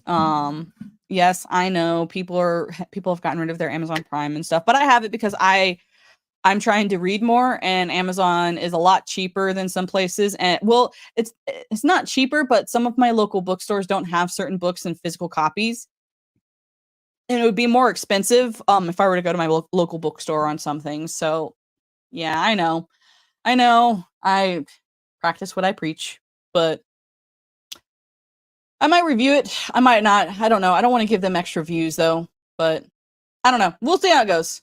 So for my final article that I'm going to read, I'm hoping that New York Times does this well. It is a New York Times article about C.S. Lewis and Tolkien's friendship a little bit, or that's the kind of the brief description that when I read the description of it. So we'll see. It's probably mostly pictures of Oxford and some of the places that they met up. But yeah, this is where the Lion and the Witch met the Hobbit. And as I've stated many times on this channel, I am a huge C.S. Lewis fan, and because of that, I'm a pretty decent fan of Tolkien. But my wheelhouse is Lewis. Oh, we have a wild Cappy in the Cheaty Chat. What's up, Cappy? How are you doing today? Potato. I know Rings of Power is potato. I have Amazon too. Yeah. It's a necessary evil. Once I find a better website to order things, I will order things there. So yeah, where the Lion and the Witch met the Hobbit, discovering the sites in Oxford where C.S. Lewis, the writer of over 30 books, hope to one day have all of them, including the Chronicles of Narnia series, found faith, inspiration, and a life-changing friendship with Tolkien. You just woke up. Well, good morning, Cappy. Yes, thank you, Smile, for saying hi in the chitty chat to the peoples. But yeah, we're one of these days I'm gonna go to Oxford. I plan on doing a big European tour one day, because there's just so much history in Europe and the Middle East and Israel and Egypt. I love history, and that's the cradle of the world, or cradle of humanity is in Africa, close to near Africa. People argue about if it's Saudi Arabia or if it's Africa or what it is, but I want to go in that Mediterranean Sea area as well, but also definitely want to go to Oxford and visit and stuff. So yeah. When Clive Staples Lewis, so that's C.S. Lewis, arrived in 1916, he was, I wouldn't say enchanted. His own biography probably wouldn't say enchanted. But he really liked Oxford. Okay, fine. Yes, he did write a letter. I think I watched a biography where he was like, yes, it was really nice. It was my home. But I don't know. Yeah, Lewis was 18 at the time and went by Jack. That's why if you ever hear somebody say Jack and Tolkien, that's what he went by. And everyone knows they wrote he wrote the Chronicles of Narnia. He was a Christian. He was friends with Tolkien. A literary group, the Inklings. Yeah, they were part of the Inklings. That's what I thought about making the Literary Souls title too, is the Inklings instead of Literary Souls. I think I probably would have gotten copyrighted for that. I don't know, but it's an idea. I might keep that in mind. Yeah, Mere Christianity. That's what he looked like. Da, da, da. I like it when people ask about Lewis, says Mr. Walters, who conducts a combined Tolkien and Lewis's tour. He has fans for many different reasons, some because of his Christian works, others his fantasy, and I discovered him through science fiction. The Space Trilogy, what we just discovered. This is the only science fiction Tolkien ever wrote. So if anyone says, yeah, I found Tolkien through, or Lewis, sorry. If I found C.S. Lewis through science fiction, it's the Space Trilogy. He's the only science fiction he really wrote. And it's not his best work, and it's not the best science fiction out there, but I still recommend it to people because it's C.S. Lewis. It's still better than what you're going to be reading or watching nowadays. Most people become fans of Lewis through the Chronicles of Narnia. That's most people's introduction to Lewis's Chronicles of Narnia, and of course Tolkien through the Lord of the Rings trilogy. Let's see. Yeah, it was published in I want to stop there for a second, and I want us to think about the Chronicles of Narnia and Tolkien's Lord of the Rings were published roughly around the same time. This was back in the 50s and 60s. A lot of things were going on in the world. Hello, Ark. How are you doing today? Do you want to hop on a minute? If you have a chance, or you can't stay, but wanted to say hi. Oh, okay. No worries. I hope that you have a good day today. Thanks for stopping by. I'm just kind of going over a little bit of we were talking about Lewis's Space Trilogy, and just talking about Lewis and Tolkien, because those are my two favorite authors of all time. I work Sand. Yeah, I understand. I'm thankful that I have a new job where I don't have to work on Saturdays, but I do have D&D later today, so I have another engagement later today. But at least you are getting money, Ark. At least you are getting the mun so you can buy things. Yeah, over 100 million copies, translated to 47 languages, and my gosh, 47 languages for C.S. Lewis.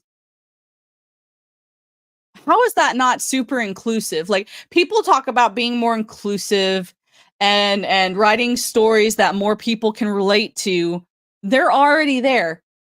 The Chronicles of Narnia, the Lord of the Rings are already inclusive and relatable to millions of people. 47 languages, y'all. That's languages also means like people groups in some respect of the word. Like countries with these languages, like how many people, like over 100 million people have read the Chronicles of Narnia. And people are like, oh, well, that's an old, worn out tale that's racist and misogynistic and sexist and all of these ists and phobes. Really? Would 100 million copies be sold all over the globe if a story was not able to be related to multiple ethnics, sexes, and people groups? Like, we don't need inclusive stories because we already have them. They're already inclusive. They go beyond space and time. Like, these stories were written back, out during World War II. What's happening? The world was at war, and getting on a tangent again, but like it literally, even in Australia.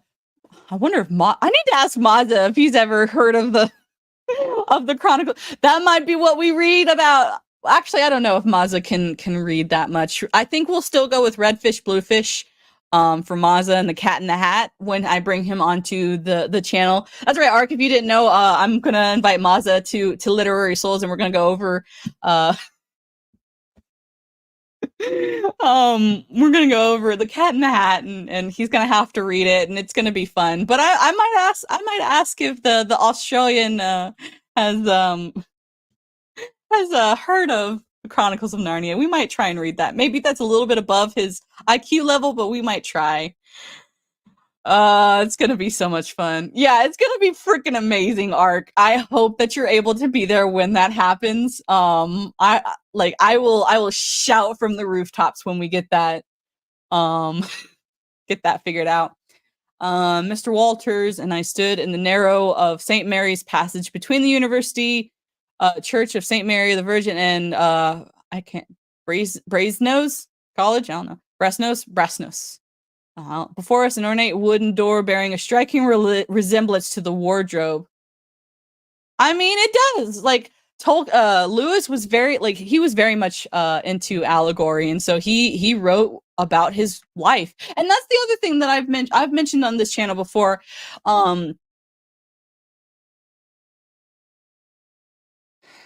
I saw that you deleted that Ark, but I'm still showing it anyway. Oh man, sorry, I was too busy in my rant to look at the chat.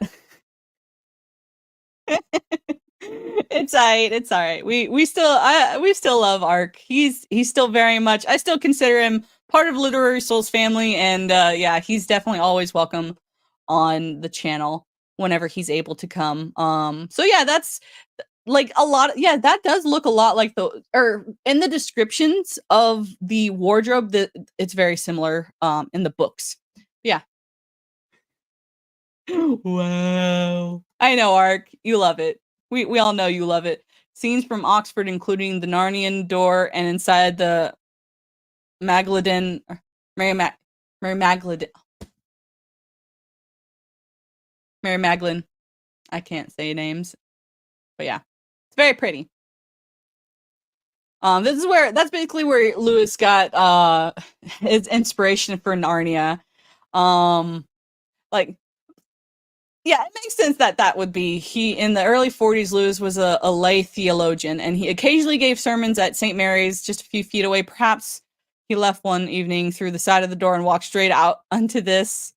And yeah, I mean, it makes sense that this would be his inspiration for Narnia, and yeah, it very much makes sense that would be it. Skirting a tourist with a camera, poised at the door, we took a left. Basically, he's taken a tour of Oxford and just kind of giving you some imagery of where Tolkien and Lewis got some of their inspiration from maybe the imagery for the books. of course, like this has to be stated. Yeah, at the time, Oxford was not. There were women, but there were far and few between. Yeah, it was 1920.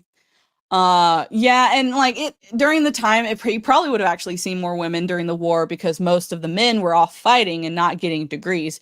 But but one of the things that I loved reading about Tolkien was he literally chose not to go to war so he could finish his school. Like he's like, I'm gonna finish my degree, gosh dang it, and World War one can't stop me. I'm gonna freaking do it. And man, I just imagine like these two guys, like when they're at college, just like my education is more important than fighting at this moment. But eventually he did fight. Yeah, him and Tolkien fought in World War One. They weren't at the same. They didn't fight in the same infantry or any of the same companies, but they fought in the same war. Yeah, he was a war veteran. A lot of people forget that Tolkien and Lewis were both war veterans. Yeah, when he came, the war basically what he's talking about is the war changed Lewis, and it did that for everybody. Every person who fought in World War One was very much scarred for the rest of their lives, and then World War Two happened during most of the World War One's veterans' lifetimes. Like a lot of them were still alive during World War Two. Crazy. What, Cappy? What you humming about? Like, I don't know. I can see, like, especially this, I can see where that first when you read the Lion, the Witch, and the Wardrobe, I got introduced to talking with his no scope skills. Yeah, that's interesting. I didn't know that. That's cool.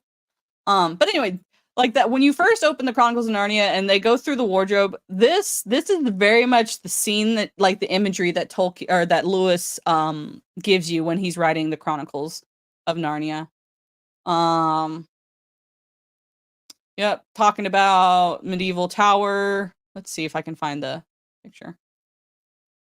So yeah, more imagery. I'm not gonna read all of the article. I'm just mostly going, like, it's mostly about pictures of what Oxford looks like and where Lewis and Tolkien got a lot of their inspiration from.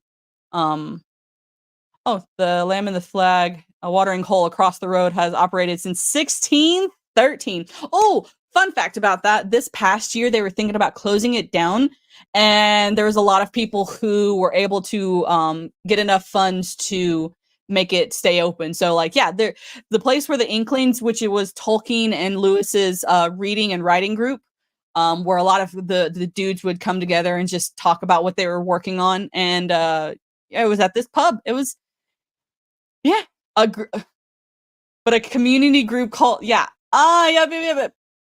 That's, yeah, back in October. I want to go there one of these days. I want to go there. To walk where Tolkien and Lewis walked. Yeah, Lewis is home until his death. Yeah, this is where Lewis did a lot of his writing, was his home. Let's see. No more pictures? Fine, I get it. We'll just stay on this. Yeah, I think a lot of people, I remember the point I was trying to make earlier before I got distracted. The thing that I don't understand about a lot of, like, modern day writers is the fact that they are not creative. They're like not they're copying stuff. Gotta go. Talk to you later. Bye. Bye, Ark. I hope you have a good day at work. But like Lewis, one of the most famous, at least in my opinion, I guess maybe because I'm a Lewis fan. One of the most influential writers of the 20th century looked at his surroundings and got inspiration to write his books. Tolkien looked at his surroundings, looked at the history of his country, got inspired to write his trilogy. Writers today, movie directors, people in Hollywood have no excuse for copying and pasting stuff from, like taking Star Wars, taking the Lord of the Rings, taking all of these IPs and just remaking them into their own image. Instead of doing that, I wish they would just create something new.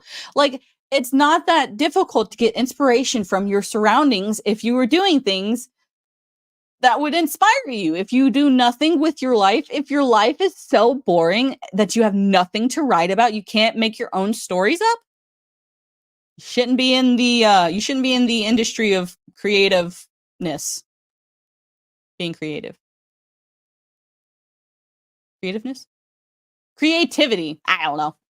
You shouldn't be making movies. You shouldn't be making TV shows if you have no if you can't even look at your everyday life and find inspiration.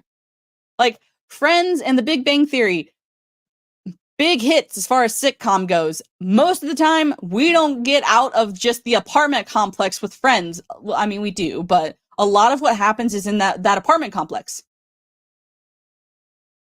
Telling everyday stories. And people watch it. I don't know why people watch it, but people watch it. So I don't know. I think there's no excuse for people to just copy and paste and just change a few things from, big IPs. I think it's lazy writing, and most people would agree. And so yeah, that's kind of. And The Office. So many sitcoms that are really great about just everyday life, because everyday life can be really funny. Like me, my everyday life can sometimes be quite hilarious because I can't seem to get a grasp of the English language, which I have been speaking my whole life. I don't know. It amazes me at the lack of creativity in Hollywood and in our media and social media. Like, people watch TikToks of dogs doing fun things. But we live in a society that wants instant gratification with no effort. Yeah. Yeah, Smile. I think that's a lot of the problem. I don't know if it's the root of the problem per se, but it's a lot of the problem that people want that instant gratification. That instant dopamine hit to the brain. We're all addicts. We're all dopamine addicts, and that's sad. That's sad to think about. It's fast food society, and we want what we want. We want it in 30 seconds. Yep. Oh, sorry. Wrong one. We even for those of you who follow Friday Night Tights and Ryan Kinnell, or Kinnell, I can't say words. He had to wait an hour for his food at Taco Bell, which is way longer than Taco Bell normally is. But we get so angry at waiting an hour for our food, which actually I think I normally would probably get angry for waiting an hour. I don't know. I'm trying to make a point. Basically, if we don't get something that fast, then we throw a tantrum. So yeah, I'm not sure what next week's Literary Souls is going to be about. Hopefully before then I will have the Space Trilogy done. I did not get to see John Wick 4 in theaters, but I will try and see it sometime this week. Life is funny. It can be. It really, like, if you just pay attention, if you just watch Walmart, like if you go into Walmart and you just watch people, gold. You could create a whole series of just people in Walmart, and people would love it. But hey, what do I know? I am just somebody on the internet that's just yelling into the void, spreading my opinions. But I don't know. Next week, hopefully, I will have watched John Wick 4. Yeah, I will have more of the Space Trilogy read. But we won't talk about that next week. We will talk about the week after, which is going to be Easter. And it's going to be a much shorter stream than normal, but it's going to be fun. I'm excited. I don't know what's going to happen next week, but I will see you guys there. And as always, please don't forget to hit that like and subscribe button. It really helps the channel. I'm going to try and do a lot more content on my YouTube channel. I know I say that every year, and I know I say it all the time, but this year it's going to be the year. I'm freaking determined because I also have a job that hopefully will allow me to have a better, more consistent schedule. So yeah, I'm excited. It's and don't forget tomorrow. Tomorrow Unplugged is on my channel at 4 p.m. Central Standard Time with Wicked and I. It's Unplugged with Wicked and Mando. And that is where we talk about goofy things, pop culture, and all things craziness, where you guys get a bunch of laughs. I get to be goofy and send me photos of your food that you cook for D&D. Yeah, I'm supposed to cook for our D&D group today, and it's going to be exciting because I'm not great at cooking, but hey. We're just going to deal with it. We're going to have fun. I will see you guys next week. Or actually, I'll see you guys tomorrow on my channel for Unplugged with Wicked and Mando. And it's going to be fabulous. It's going to be 4 p.m. Central Standard Time, 5 p.m. Eastern Standard Time, or Eastern. I don't know what Eastern Time is. So yeah, it's going to be fun. I hope to see you all there. And I hope that everyone has a great weekend, a great Saturday. And hope you guys aren't going too crazy out there with all of this crazy, weird, random things going on in the world. So I'll see you guys later. You guys have been awesome in the chat. Speaking of D&D, I'm painting Warhammer figures. Ooh, Jacob, that's awesome. But yeah, see you guys later. See you guys tomorrow. Have a great rest of your weekend and week and all of the things. Bye.